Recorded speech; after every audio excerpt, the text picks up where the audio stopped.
नमस्कार, मावळ 24 तासमध्ये आपलं स्वागत. मी महादेव वाघमारे. मावळ तालुक्यामध्ये 6 जुलै 2026ला जे धुवाधार मुसळधार अतिवृष्टी झाली, या अतिवृष्टीमध्ये मावळ तालुक्यातील पाटण गावामध्ये दरड कोसळली. या दरड कोसळण्याच्या दुर्घटनामध्ये 3 जणांचा मृत्यू झालेला आहे. यामध्ये नंदू तिकोने आहेत, त्यानंतर ज्ञानेश्वर तिकोने आणि अनिता तिकोने हे 3 जणांचा मृत्यू झाला. तर याच घटनेमध्ये 22 जणांचा प्राण वाचलेला आहे आणि त्यांनी तो जो थरार आहे या अगोदर मावळ 24 तासनी प्रत्यक्षात दाखवलेला आहे.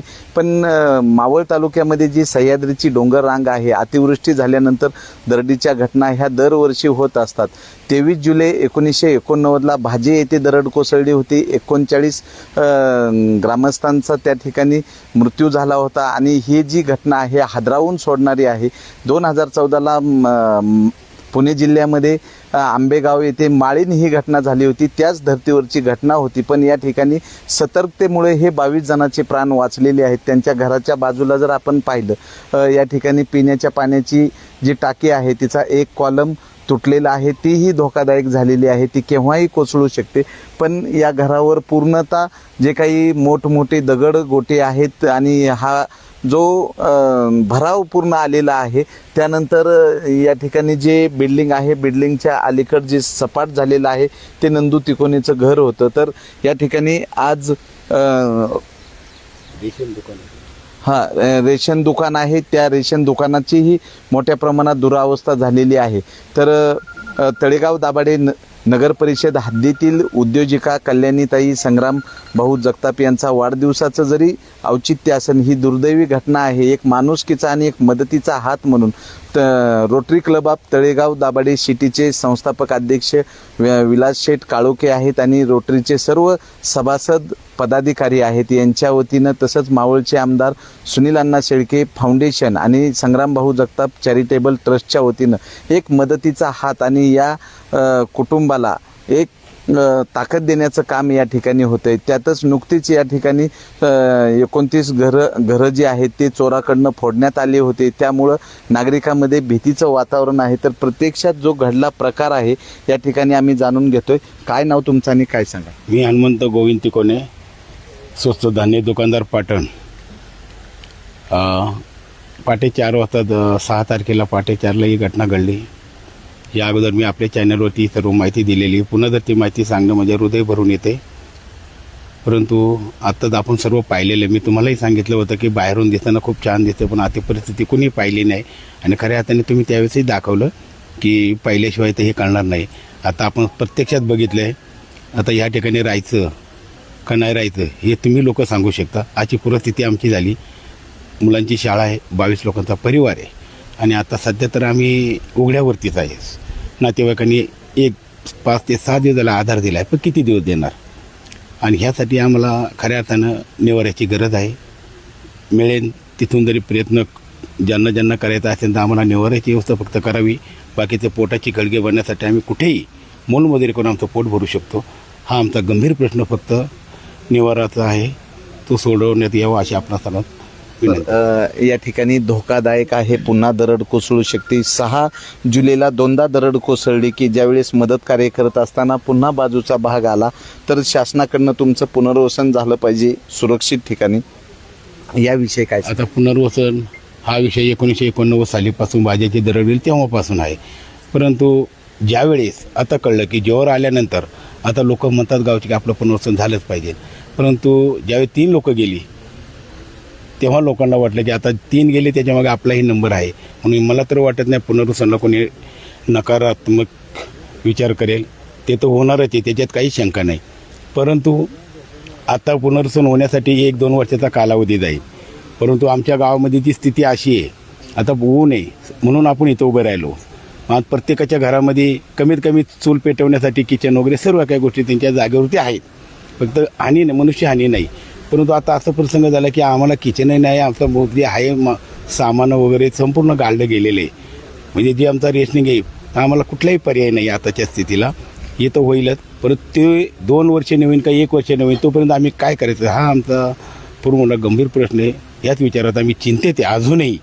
बरं, तुमच्या गावामध्ये चोऱ्या झाल्या की गावाला रिकामं करण्यात आलं धोका होऊ नये म्हणून? चोऱ्या संदर्भात काय सांगा? चोऱ्या संदर्भात मी काहीच बोलू शकत नाही. आज तुम्ही आलात म्हणून मी इथं आलोय. चोऱ्या संदर्भात आमच्या गावचे माजी सरपंच आहेत संदीप पैलवान, ते बोलते, कारण प्रत्येकच्या जसे त्यांच्याच घरी झाले तेच आपल्याला सांगू. काय झालं होतं नेमकं की या ठिकाणी चोऱ्या झाल्या या संदर्भामध्ये? ठीक 6 तारखेला आम्हाला जो अतिवृष्टी झाली, खूप मोठं दुःख झालं आम्हाला. प्रथम तर मी म्हणजे हे आमच्या मनामध्ये एक मन भरून येते, या गोष्टी वारंवार आम्हाला सांगण्यासाठी ह्या प्रवृत्त केल्या जातात, पण ह्या सोशल मीडियाच्याद्वारे सर्वांना कळलं पाहिजे, प्रशासनाला देखील याची जाग आली पाहिजे, म्हणून आम्ही वारंवार त्या रिपीट गोष्टी करतो.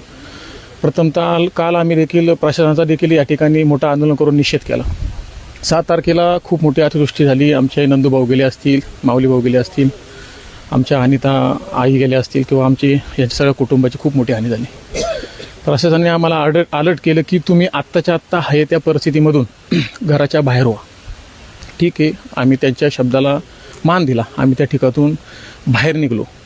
पण उद्या आमच्या प्रॉपर्टीचं रक्षण करणारं हे प्रशासन होतं, पोलीस होतं. त्या ठिकाणी पोलिसांनी आम्हाला बाहेर काढलं, NDRFच्या जवानांनी आम्हाला बाहेर काढलं. आम्ही आहे त्या कपड्याच्या अवस्थेमध्ये बाहेर पडलो. त्यानंतर चोर हे 100% ह्याचा 95-96% लोक गावामध्ये नाही, ज्याची जनावरं आहे, ज्याची गाय म्हशी आहे, ती लोक आज गावामध्ये राहिलेत. ते कुठे कोपऱ्यामध्ये राहतात. पण आमचे 96% गाव हा बाहेर गेल्यामुळं दरोडेखोरांनी आमची इतकी मोठी नुकसान केली. वैयक्तिक माझे घर देखील फोडलं. मी रात्रीचा माझ्या मनामध्ये वारंवार विचार यायचे की काहीतरी घटना घडण असं वाटत होतं, मला अंदाज येत होता. आज माझ्या देखील घरामधून माझ्या आईचं 1.5-2 तोळं सोनं गेलं. काही थोडी कॅश असेल, पैसे असतील.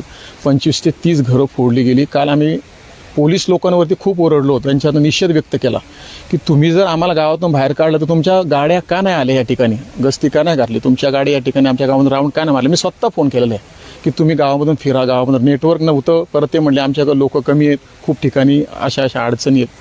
मग खूप त्यांना आमच्या गावातल्याही तरुणांनी फोन केला, सगळ्यांनी फोन केला की तुम्ही आमच्या गावामध्ये गस्ती घालायला म्हणते. म्हणजे आमच्या एक भावनांना हात घातला. चोरी झाली, आम्हाला मिळेल नाही मिळेल तो भाग, पण आमचे घर फोडी झाली, खूप मोठी नुकसान झाली. कपाटा असतील, TV असतील किंवा काही गोष्टी, दरवाजे असतील, फोडतोड करून इतकी मोठी नुकसान केली. आणि आमच्या घरामध्ये कुणी असं आलं नाही, अजून कधीच चोरी झाली नाही. आणि इतक्या मोठ्या प्रमाणात चोरी झाली म्हणजे आमच्या टाळूवरचं लोणी खाल्ल्याचा हा प्रयत्न आहे. प्रशासनाला माझ्या माध्यमातून, ग्रामस्थांच्या माध्यमातून मी एवढीच विनंती करतो की लवकरात लवकर त्या चोरांना पकडण्यात यावं. त्यांना ज्या गोष्टीची त्यांना काय तुमच्या पद्धतीने त्यांना कुठं काय त्यांच्या कलम लावता येईल त्या लावण्यात यावं. आणि आमच्या ह्या बंधूंना, आमच्या भावांना सगळे उघड्यावर पडल्यात. आणि आम्हाला लोकांना आता घरं, काही लोकांना राहण्यासाठी नाही, आम्ही प्रयत्न करतोय, शोधतोय. आमदार साहेबांनी देखील आम्हाला सांगितलं की तुम्ही बाहेर घरं शोधा, मी काय त्याची मदत करत, तुम्हाला गावामध्ये किट पण पाठवेल. हे सगळं आमदार साहेबांनी काल आम्हाला सांगितलं. आज देखील आमदार साहेब येणार आहे 4 वाजता, अशी त्यांनी आम्हाला काल शाश्वती दिली. आम्ही त्यांचीच वाट पाहतो या ठिकाणी. बस एवढं थांबा. मला आता खऱ्या अर्थाने माझ्या कुटुंबाची तर चिंता आहेच. शेवटी ते माझं रक्ताचं कुटुंब आहे. त्या बरोबरच तेवढंच चिंता मला माझ्या ह्या 3 गावांची सुद्धा याचं कारण मी स्वस्त धान्य दुकानदार, पाटण, मळवली आणि घरकुल. आज मला तिथं राहायला जागा नाही. जे अन्नधान्य मी माझ्या प्रामाणिकपणाने जनतेची सेवा करण्याचा प्रयत्न केला आणि ही सेवा करण्याचा आज जे अन्नधान्य आहे मी जनतेला शासनाच्या मार्फत जेव खाऊ घातलं. पण आज दुःख या गोष्टीत आहे की आज माझ्या पोटाला अन्न नाही. आत्ताच्या स्थितीला देवा केलेली सेवा चांगली असेल आणि तो दिली दाना देईन, मला शंकाच नाही. परंतु मला एवढं शासनाला सांगायचं, हे शासकीय निमशासकीय दुकान आहे, सरकार मान्य.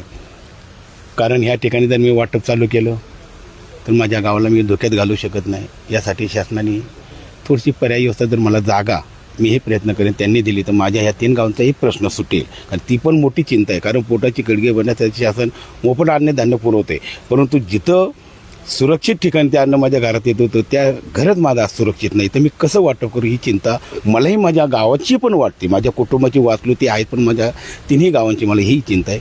एवढी शासनाने त्याची एक दखल घ्यावी. काय नाव तुमचं, काय सांगा?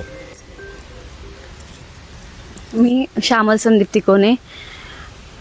त्या दिवशी मी सांगितलेलं आहे याच न्यूज चॅनलच्याद्वारे आमच्यावरती काय घडलं आहे, परंतु आज या ठिकाणी आमची दखल घेऊन Rotary club of Talegaon city, Sunil Anna Shelke foundation, Sangram Bhau Jagtap charitable trust यांच्याकडून ह्याची दखल घेण्यात आली आणि आज त्यांनी इथे येऊन आमचं सांत्वन करण्याचा प्रयत्न केला आहे. त्यासाठी मी त्यांचे आभार तर मानेनच.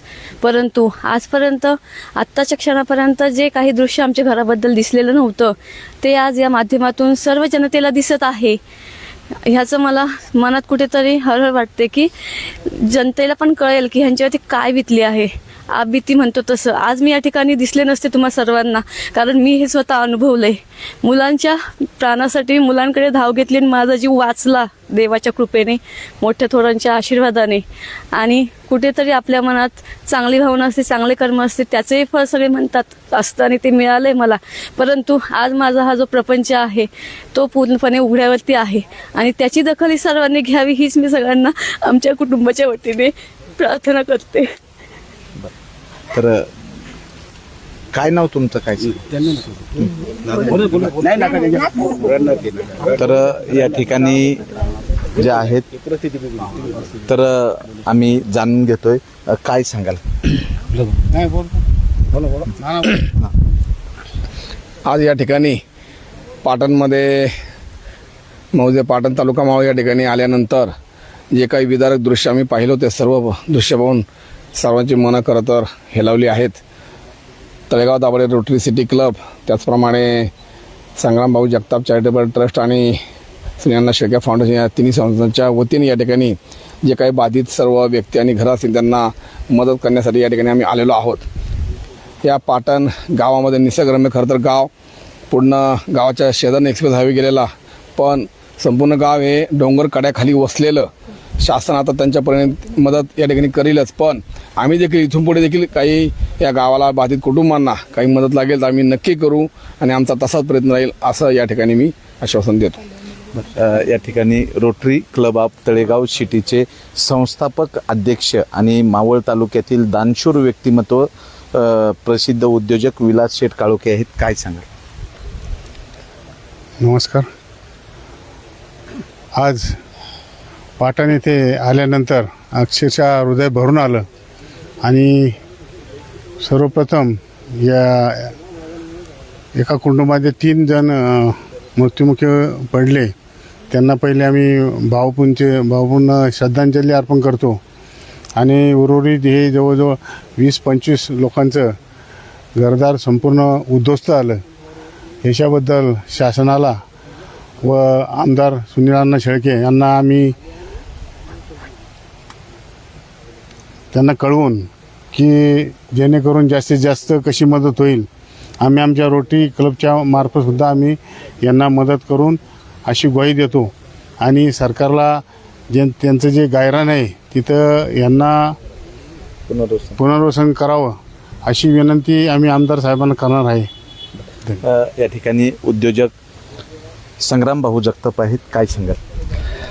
खरं तर एक गोष्ट फक्त ऐकली होती की बाबा काय परिस्थिती झालेली, पण आज त्या टायमाला स्वतः येऊन सगळं पाहणी केली आणि पाहणी करताना अक्षरशः एवढं कंठ भरून आलं किंवा हाताबायचा थरकाप झाला तर जिथं राहतात त्यांची काय परिस्थिती झाली असेल आज आपल्याला पाहून घाम फुटतोय.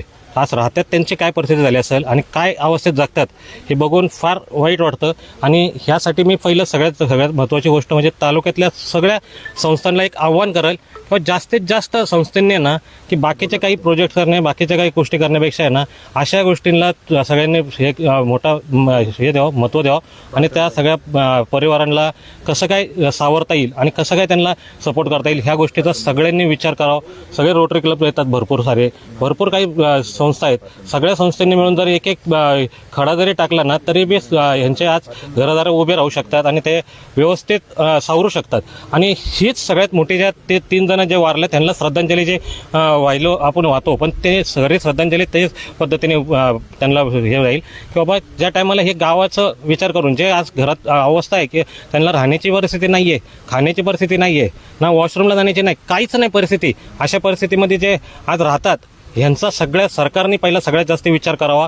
आणि आज हे सर्व ग्रामस्थ म्हणले की बाबा सुनील अण्णा शेळके आज येणार आहेत, आमदार सुनील अण्णा शेळके येणार आहेत, तर त्यांनी जर पाहिलं तर हे तर मी 100% गॅरंटी देतो की ते यासाठी 100% तुम्हाला सगळ्यांचे सावरून घेण्यासाठी ते पूर्णपणे ताकद लावतील. ही माझी पूर्ण मला गॅरंटी आहे त्यांच्या बाबतीत. आणि ते आज जेवढं काही आम्ही आज करता आलं तेवढं केलेलं आहे. आणि ह्याच्या पुढंही आम्हाला आज आमचे नवलास भाऊ काळुखे आहेत, अध्यक्ष आमचे सुरेश भाऊ हे आहेत, आम्ही सगळ्यांनी पाहिलं म्हटल्यावरती ह्याच्या पुढं आम्ही नक्कीच ह्याच्या पुढं काय मदत करता येईल ती 100% करू. आणि यांच्या संघ आम्ही पूर्ण हे लोक निवडच तर आम्ही यांच्या संघ राहू ही आम्ही ग्वाही देतो रोटरी क्लबतर्फे. आणि rotary club of city, Sunil Anna Shelke foundation आणि संग्राम भाऊ जगताप चॅरिटेबल ट्रस्ट या तिन्ही संस्थेच्या मदतीने मी ग्वाही देतो की बाबा यांना मी कायमस्वरूपी यांच्या संघ साथ देईल आणि यांच्या संघ राहील. काही असेल तर यांनी फोन करावा, विलास भाऊंचाही नंबर घ्यावा, सुरेश दाभाडेंचा बी घ्यावा, माझा बी घ्यावा, काही असेल तर फोन करावा, आम्ही तत्पर उभे राहू.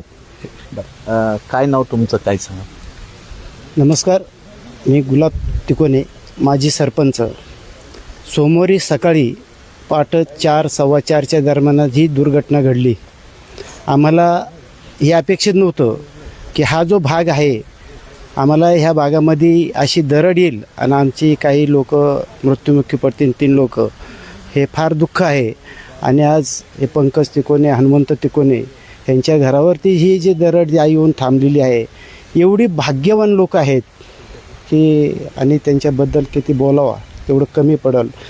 आणि हे जर बघितलं सगळ्यांनी तर अंगावर असा काटा येतो. आम्ही त्या दिवशी, ज्या दिवशी आपदग्रस्त ते संस्था ज्या आल्या होत्या, PMRD, NDRF अशा ज्या संस्था होत्या, शिवदुर्ग, पोलीस प्रशासन, पण काही लोक फक्त पाहण्याची भूमिका घेत होते. आम्ही ओरडून सांगत होतो जे काम करतात त्यांना मदत होईल असं करा, पण बाजूला थांबा.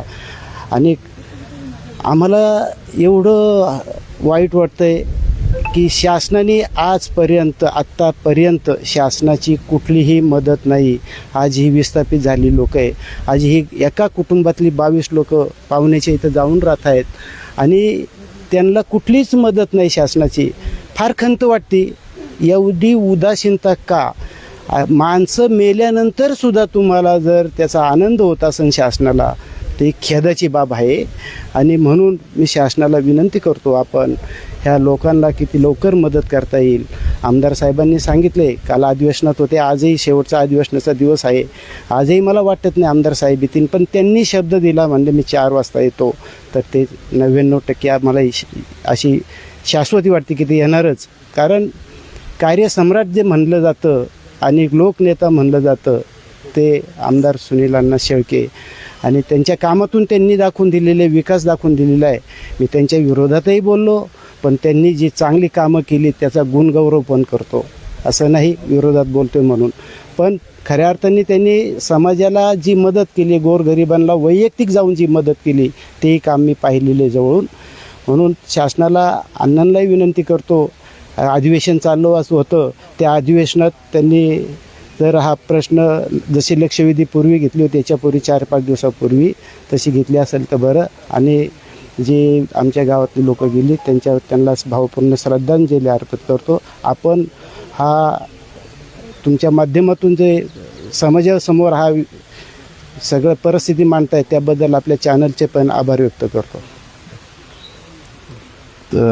तर या ठिकाणी जे आहे की फार विदारक परिस्थिती आहे. घराचा समोरून भाग बघितला तर असं वाटतं काहीच झालं नाही, पण पाठीमागचं जे दृश्य आहे हे हृदय पिळवटून टाकणार आहे. आणि या ठिकाणी आमदार सुनील अण्णा शेळके फाउंडेशन आणि rotary club of Talegaon Dabhade city आणि संग्राम भाऊ जगताप चॅरिटेबल ट्रस्टच्या वतीनं आज ज्यांचा वाढदिवस आहे, या ठिकाणी कल्याणीताई संग्राम भाऊ जगताप यांच्या वाढदिवसाचं औचित्य साधत ते किराणा आहे, कपडे आहेत, या कुटुंबाला जे जीवनावश्यक लागणारे जे वस्तू आहेत या ठिकाणी त्यांना देण्यात येते. ज्यांचा आज काय सांगाल ताई? हे दृश्य पाहून तर माझं मन फारच हळवं होऊन गेलं आहे आणि ह्या लोकांबद्दल काय बोलावं हे समजत नाही आहे. फक्त सर्वांना हीच विनंती की सगळ्यांनी आपला मदतीचा हात पुढे आणून त्यांना मदत करावी. तर प्रत्यक्षात इथली जी परिस्थिती आहे आजही भयानक परिस्थिती आहे. त्या टाकीचा पिलर तुटलेला आहे, टाकी कोसळू शकते आणि मोठा अपघात होऊ शकतो. तर लवकरात लवकर प्रशासनाने या ठिकाणचे जे हे कुटुंब आहेत या कुटुंबाचं पुनर्वसन करणं हे गरजेचं आहे. 1989ला ज्यावेळेस भाजी दुर्घटना झाली तेव्हापासून हा प्रश्न प्रलंबित आहे. 2014ला माळीण घटना झाली त्यावेळेस पण मावळ तालुक्यातील जे 8 धोकादायक गावं आहेत त्यांचं पुनर्वसन अपूर्ण राहिलेलं आहे. तर आता तरी ह्या पाटणगावचं पुनर्वसन होऊन इथल्या लोकांना सुखाने राहता येईल का हा प्रश्न उपस्थित केला जातोय. आणि ज्या काही चोऱ्या झालेल्या आहेत त्या संदर्भात पोलीस प्रशासनावर पण तासोरे ओढलेले आहेत. तर 4 वाजता मावळचे आमदार सुनील शेळके या ठिकाणी पोहोचणार आहेत. मावळ 24 तास प्रतिनिधी महादेव वाघमारे, धन्यवाद.